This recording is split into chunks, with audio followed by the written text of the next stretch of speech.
Hello all, welcome once again to my engineering physics channel. I am Sanjeev Bade from KJ Somaiya Institute of Engineering and Information Technology. Today we will be starting with electrodynamics. This is session 1, and in this session 1 we will be discussing some basics required, scalar field and vector field.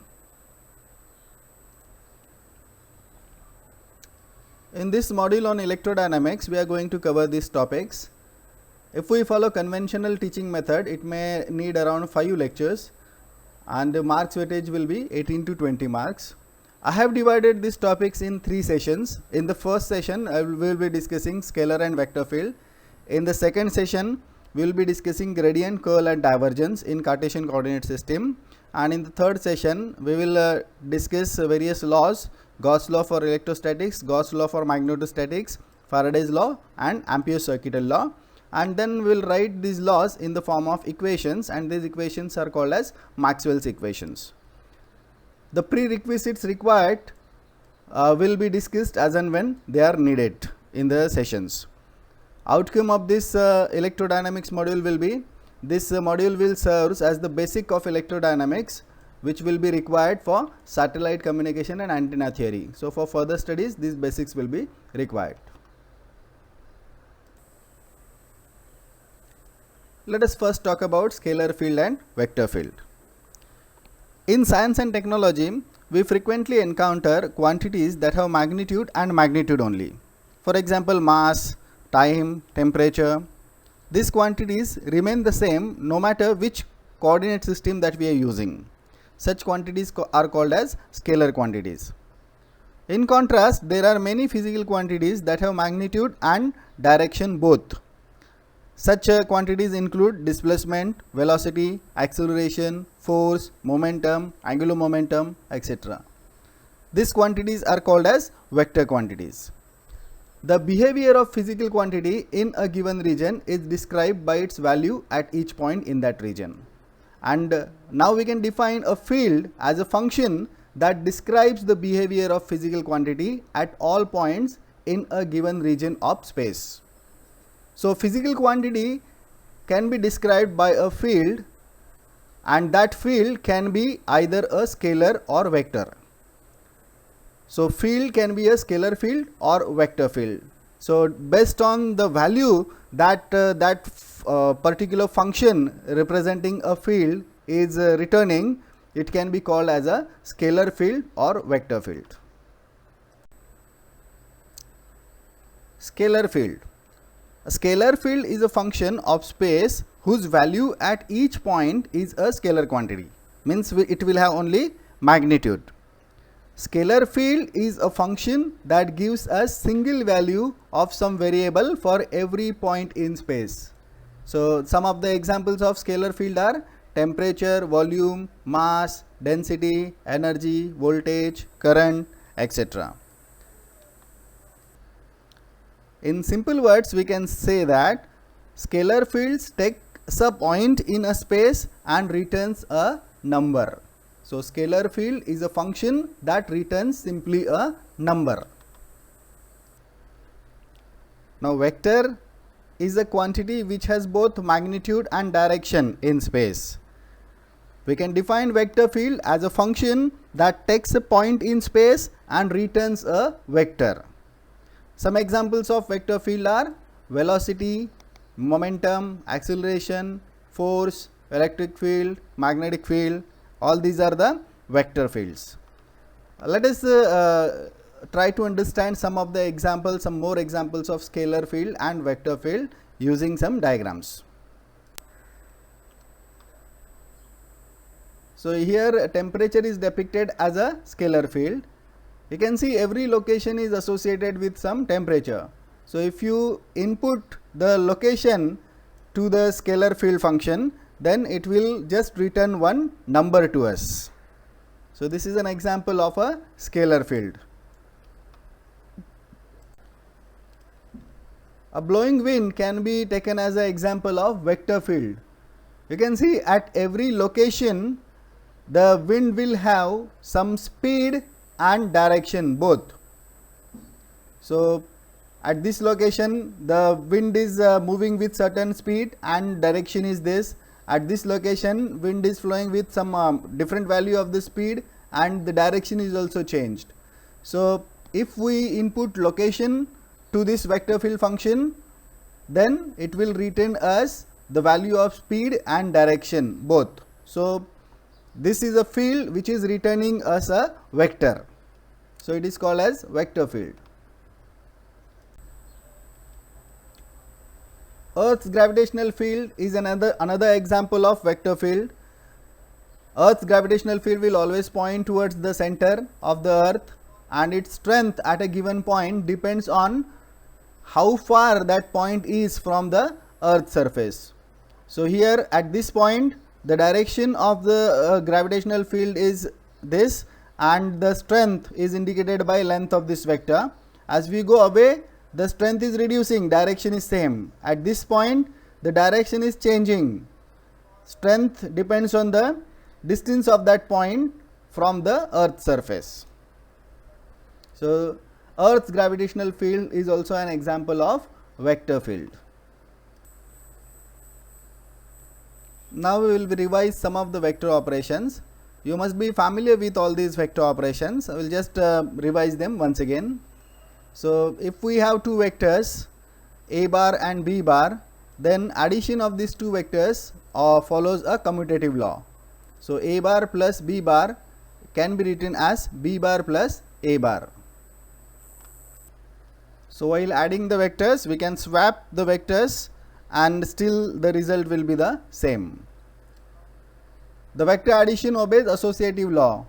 A bar plus b bar plus c bar equal to a bar plus b bar plus c bar. So it doesn't matter how do we group the vectors while adding them. A bar minus b bar can be written as a bar plus minus b bar. Alpha into a bar plus b bar is equal to alpha a bar plus alpha b bar. So multiplication is distributive. Here alpha is a scalar. We can multiply vectors via dot product or cross product.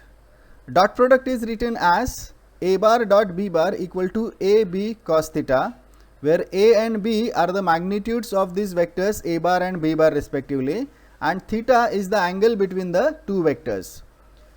Dot product will be a scalar quantity. So dot product will not have a direction, it will just be a number.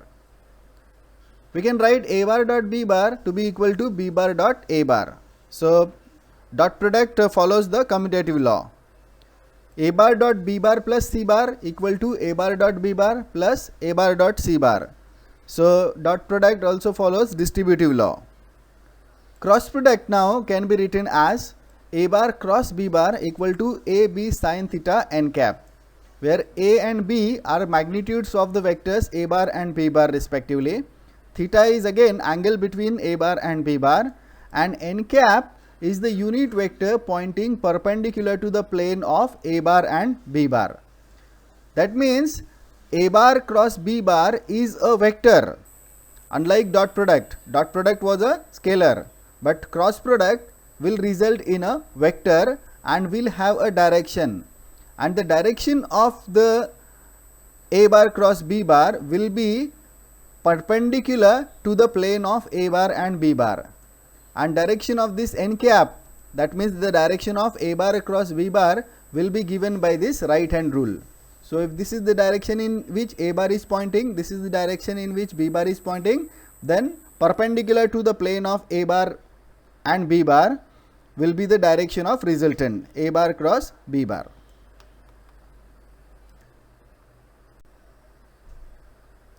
A bar cross b bar plus c bar can be written as a bar cross b bar plus a bar cross c bar. So here cross product is also distributive, and a bar cross b bar is equal to minus b bar cross a bar.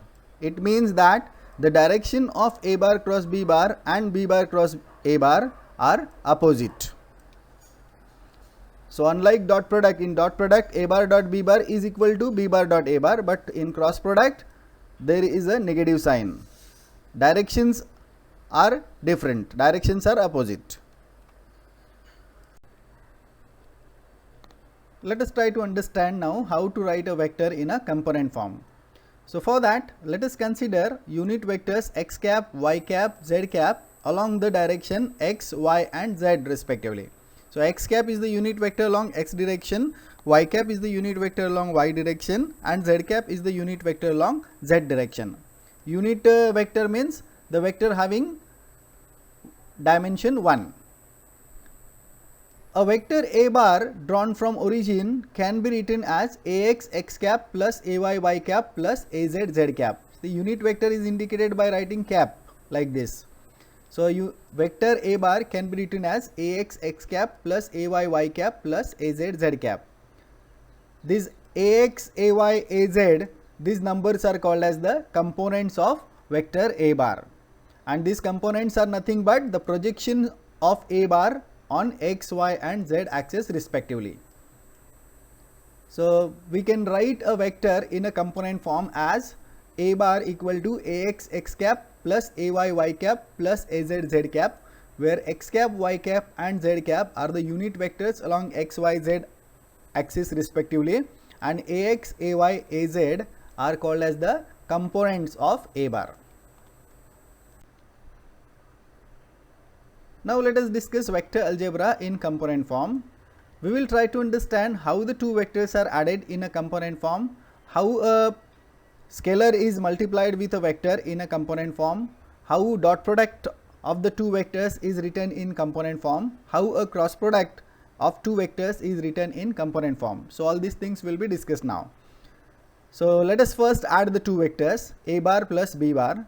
A bar is written as ax x cap plus ay y cap plus az z cap. Ax, ay, az, these are the components of a bar, and b bar is written as bx x cap plus by y cap plus bz z cap. Bx, by, bz, these are the components of b bar. Now when you add the two vectors, the respective components are added together.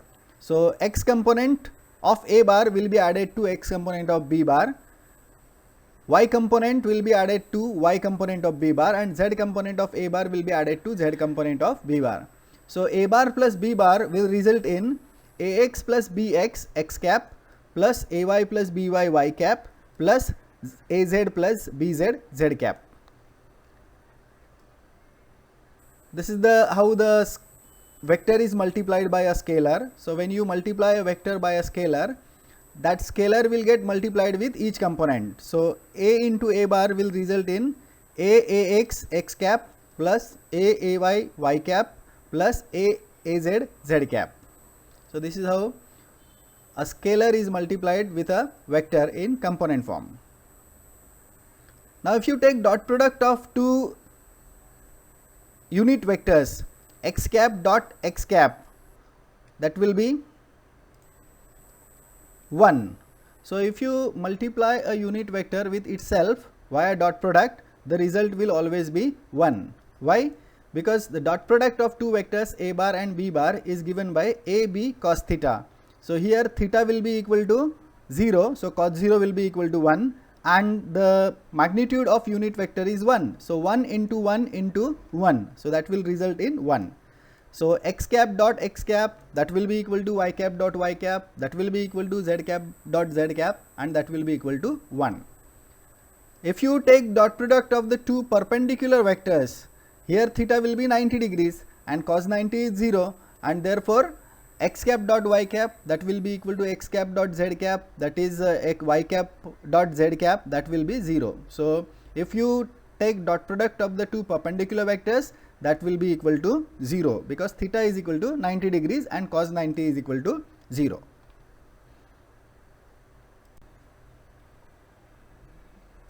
This is how we can write dot product in component form, a bar dot b bar. So it will be a scalar quantity. So just x component of a bar is multiplied with x component of b bar, then we will add y component of a bar multiplied by y component of b bar to that, and then we will add z component of a bar multiplied by z component of b bar. So a bar dot b bar in component form is written as ax bx plus ay by plus az bz. So this is how dot product is written in component form. If you multiply the same vector with itself via dot product, then it will result in ax into ax, that is ax square, plus ay into ay, that is ay square, plus az into az, that is az square. So a bar dot a bar will be equal to a square, where a is the magnitude of vector a bar, which will be given by square root of ax square plus ay square plus az square.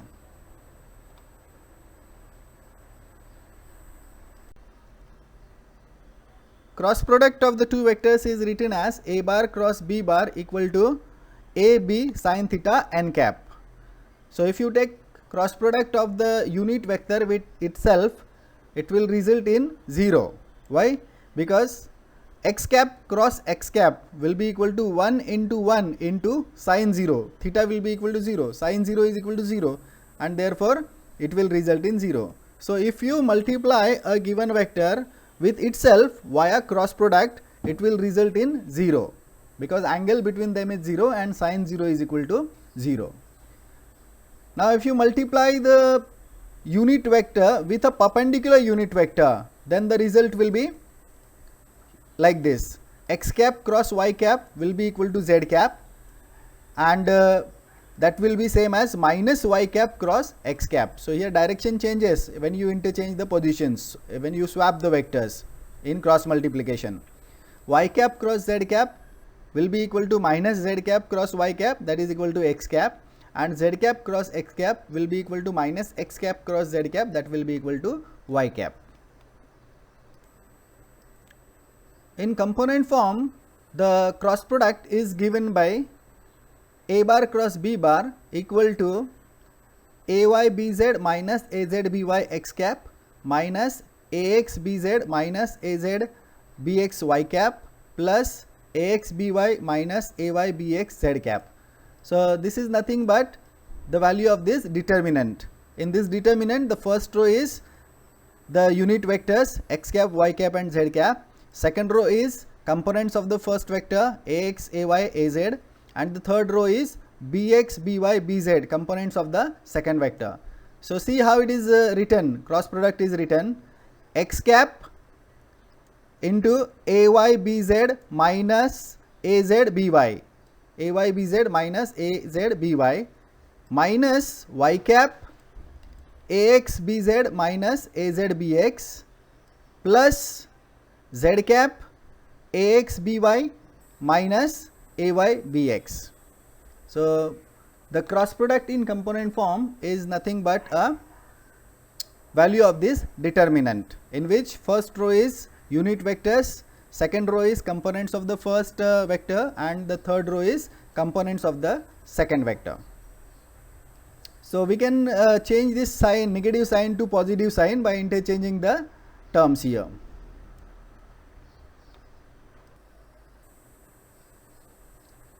We can write a scalar triple product as a bar dot b bar cross c bar equal to b bar dot c bar cross a bar, that is equal to c bar dot a bar cross b bar. So it can be written as a value of this determinant, in which first row will be components of the first vector, second row will be components of second vector, and third row will be components of the third vector. Now see, b bar cross c bar will result in a vector, and a bar dot that vector will result in a scalar. So this is final value of this product will be a scalar, because it is a dot product of two vectors. Vectors triple product is written as a bar cross b bar cross c bar, that will be equal to b bar into bracket a bar dot c bar, that will be c bar into bracket a bar dot b bar. So this will be a vector because it is cross product. B bar cross c bar will result in a vector, and a bar cross b bar cross c bar, that will also result in a vector. So it is called as vector triple product.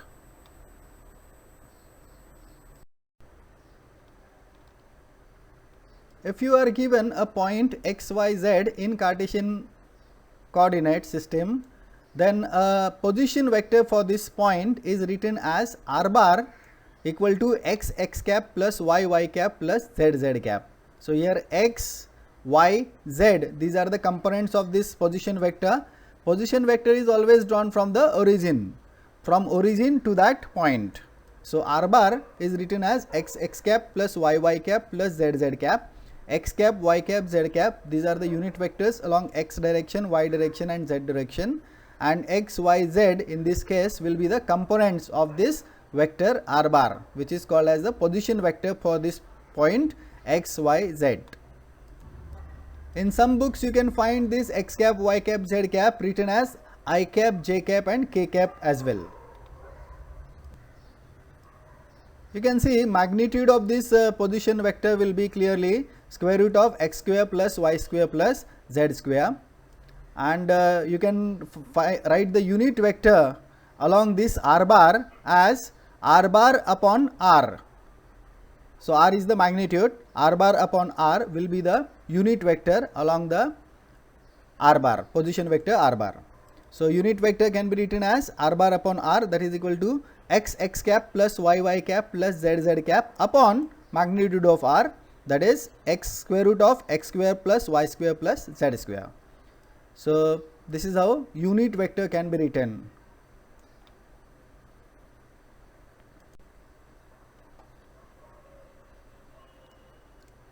For point x, y, z, the position vector is r1 bar.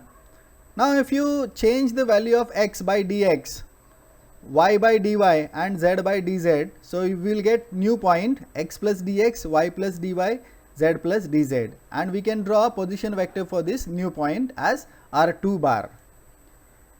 The displacement vector dl bar between these 2 points can be written as r2 bar minus r1 bar. Clearly you can see r1 bar plus dl bar will be equal to r2 bar, and therefore dl bar will be equal to r2 bar minus r1 bar, and r2 bar minus r1 bar will be equal to dx x cap plus dy y cap plus dz z cap. X component of r2 bar minus x component of r1 bar, so x plus dx minus x will result in dx, y plus dy minus y, dy will remain, and z plus dz minus z, dz will remain. So dl bar is called as displacement vector or separation vector, and it is given by dx x cap plus dy y cap plus dz z cap, where dx, dy and dz, these are the changes in the value of x, y and z respectively. Now let us solve some numericals based on the concept that we have seen. Let c bar equal to a bar minus b bar. Calculate dot product of c bar with itself. So we can write c bar dot c bar to be equal to a bar minus b bar dot a bar minus b bar. So it can be written as a bar dot a bar minus a bar dot b bar minus b bar dot a bar minus b bar dot minus b bar. So minus minus will become plus b bar dot b bar. So a bar dot a bar will result in a square. A bar dot b bar is equal to ab cos theta. B bar dot a bar is also equal to ab cos theta. Ba cos theta same as ab cos theta, and b bar dot b bar will be equal to b square. So the final value will be a square plus b square minus 2ab cos theta. So c bar dot c bar will be equal to a square plus b square minus 2ab cos theta. In this problem, we can use this dot product concept to find the angle between the face diagonals of a cube. So find the angle between face diagonals of a cube. So let us consider a cube having side 1. So all the sides of this cube are of length 1. Let us consider the two face diagonals a bar and b bar. A bar here will be 1 x cap plus 0 y cap plus 1 z cap, and b bar is equal to 0 x cap plus 1 y cap plus 1 z cap. So a bar is equal to 1 x cap plus 0 y cap plus 1 z cap. Y component of a bar is 0 and x component of b bar is 0. Let us write the dot product of the two vectors a bar dot b bar in component form. It will be 1 into 0 plus 0 into 1 plus 1 into 1. So 1 into 0 plus 0 into 1 plus 1 into 1, and that will be equal to 1. So the dot product of these two vectors is equal to 1. when we write it in component form. In abstract form, this dot product a bar dot b bar is equal to ab cos theta. A is the magnitude of this vector, and you can see this magnitude will be square root of 1 plus 1, 1 square plus 1 square. So that is square root of 1 plus 1, square root of 2. Similarly, the magnitude of b bar will also be square root of 1 plus 1, that will be square root of 2. And a bar dot b bar is equal to ab cos theta. Theta is the angle between the two vectors. So a is square root of 2, b is square root of 2. Theta we want to find, cos theta. So a bar dot b bar is equal to 2 into cos theta.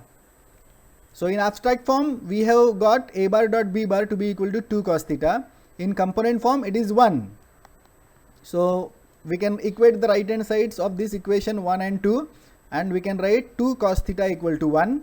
So cos theta is equal to 1 by 2, and therefore theta will be equal to cos inverse of 1 by 2, that is equal to 60. So the angle between the face diagonals of a cube is 60. So we can use this dot product concept to find the angle between the face diagonals of a cube.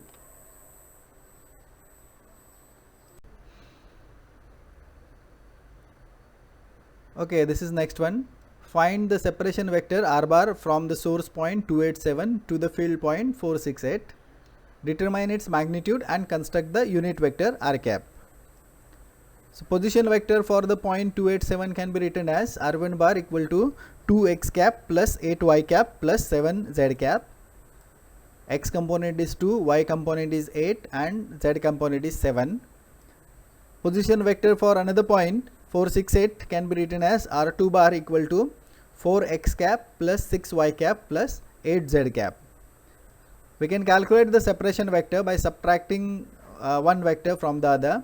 So r2 bar minus r1 bar will be equal to 4 minus 2 x cap plus 6 minus 8 y cap plus 8 minus 7 z cap. So 4 minus 2 is 2, 6 minus 8 is minus 2, and 8 minus 7 is 1. So separation vector is calculated as 2x cap minus 2y cap plus 1z cap. Now magnitude is given by square root of x component square plus y component square plus z component square. So square root of 2 square plus minus 2 square plus 1 square. So this will be 4 plus 4 plus 1, that is 9. Square root of 9 is 3. So magnitude of this separation vector is 3. Unit vector can be written as r bar upon r. R bar is 2x cap minus 2y cap plus 1z cap.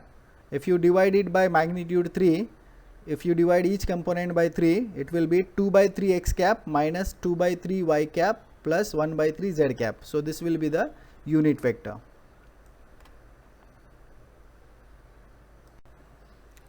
So this is all about first session, scalar field and vector field. You can find more numericals and try to solve, try to practice. Next session will be on gradient, curl and divergence in Cartesian coordinate system. And then at the end we will be discussing Maxwell's equations in the final session. If you have any queries, if you have any doubts, you can contact me on my WhatsApp number, or you can communicate through Google Classroom. So if you like this video, you can subscribe to the channel, and you will be getting timely intimation of new videos uploaded to the channel. So thank you once again.